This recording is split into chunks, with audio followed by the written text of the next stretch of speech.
اللہ تعالیٰ کے آخری نبی حضرت محمد صلی اللہ علیہ وسلم 570 عیسوی میں مکہ میں پیدا ہوئے۔ آپ کے قبیلے کا نام قریش تھا۔ آپ صلی اللہ علیہ وسلم کی والدہ کا نام حضرت آمنہ اور والد کا نام حضرت عبداللہ تھا۔ آپ صلی اللہ علیہ وسلم کے والد آپ صلی اللہ علیہ وسلم کی پیدائش سے چند ہفتے پہلے وفات پا گئے تھے۔ جب آپ صلی اللہ علیہ وسلم 8 سال کے تھے تو آپ صلی اللہ علیہ وسلم کے دادا بھی وفات پا گئے۔ پھر آپ صلی اللہ علیہ وسلم کی پرورش آپ صلی اللہ علیہ وسلم کے چچا ابو طالب نے کی۔ آپ صلی اللہ علیہ وسلم ہمیشہ سچ بولتے اور وعدہ پورا کرتے، اسی وجہ سے مکہ کے لوگ آپ صلی اللہ علیہ وسلم کو صادق اور امین کہتے۔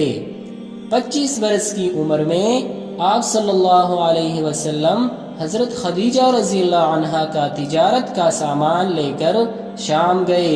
حضور صلی اللہ علیہ وسلم کی ایمانداری سے متاثر ہو کر حضرت خدیجہ رضی اللہ عنہ نے انہیں نکاح کا پیغام بھیجا۔ نکاح کے وقت حضرت خدیجہ رضی اللہ عنہ کی عمر 40 سال تھی اور آپ صلی اللہ علیہ وسلم کی عمر 25 سال تھی۔ آپ صلی اللہ علیہ وسلم غار حرا میں اکثر جاتے اور تنہائی میں اللہ سے دعائیں کرتے۔ جب آپ صلی اللہ علیہ وسلم 40 سال کے ہوئے تو ایک دن وہاں اللہ تعالیٰ کے فرشتے حضرت جبرائیل علیہ السلام آئے۔ انہوں نے بتایا کہ اللہ تعالیٰ نے آپ صلی اللہ علیہ وسلم کو آخری نبی چن لیا ہے۔ آپ صلی اللہ علیہ وسلم گھر آئے اور اپنی زوجہ حضرت خدیجہ رضی اللہ عنہ کو یہ بات بتائی۔ وہ فوراً اللہ پر ایمان لے آئے۔ وہ پہلی خاتون ہیں جنہوں نے آپ صلی اللہ علیہ وسلم کے ہاتھ پر اسلام قبول کیا۔ آپ اللہ کے حکم سے لوگوں کو بت پرستی چھوڑ کر ایک اللہ پر ایمان لانے کی دعوت دینے لگے۔ مردوں میں سب سے پہلے حضرت ابوبکر صدیق رضی اللہ عنہ نے اسلام قبول کیا اور لڑکوں میں حضرت علی رضی اللہ عنہ نے۔ پھر کئی اور لوگ اللہ پر ایمان لے آئے اور آپ صلی اللہ علیہ وسلم کے ساتھی بن گئے۔ یہ دیکھ کر قریش کے سردار آپ صلی اللہ علیہ وسلم کی مخالفت کرنے لگے۔ مدینہ کے لوگوں نے آپ صلی اللہ علیہ وسلم کو وہاں آنے اور سردار بننے کی درخواست کی۔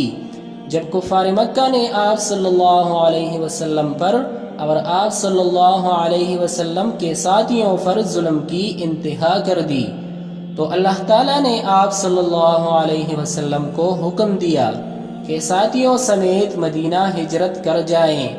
یوں آپ صلی اللہ علیہ وسلم مدینہ کی طرف روانہ ہوئے۔ کافر مکہ آپ صلی اللہ علیہ وسلم کو پکڑنے کے لیے نکلے۔ آپ صلی اللہ علیہ وسلم اور آپ صلی اللہ علیہ وسلم کے ساتھی حضرت ابوبکر صدیق رضی اللہ عنہ ایک غار میں جا کر چھپ گئے۔ اس غار کا نام غار ثور ہے۔ اسی روز مکڑی نے اس غار کے منہ پر بن کے تان دیا۔ جب دشمن وہاں پہنچے تو انہوں نے سوچا غار کے اندر کوئی نہیں گیا ہوگا ورنہ جالا ٹوٹ جاتا۔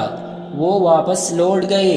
کچھ دن بعد حضرت محمد صلی اللہ علیہ وسلم اور حضرت ابوبکر صدیق رضی اللہ عنہ مدینہ پہنچ گئے۔ مدینہ کے لوگوں نے بہت خوش ہو کر آپ صلی اللہ علیہ وسلم کا استقبال کیا۔ اس وقت آپ صلی اللہ علیہ وسلم کی عمر 53 برس تھی۔ نبی کریم صلی اللہ علیہ وسلم سب کے ساتھ نرمی، محبت اور عزت سے پیش آتے۔ اس کے نتیجے میں بہت سے لوگوں نے اسلام قبول کر لیا۔ آپ صلی اللہ علیہ وسلم کی تعلیم اور تربیت کے اثر سے معاشرہ بدل گیا۔ عورتوں کو عزت ملی اور غریبوں، یتیموں اور محتاجوں کو بھی احترام ملا۔ اپنی وفات سے کچھ عرصہ پہلے حضرت محمد صلی اللہ علیہ وسلم نے آخری حج کا خطبہ دیا۔ یہ خطبہ پوری انسانیت کے لیے ہدایت اور رہنمائی پر مبنی ہے۔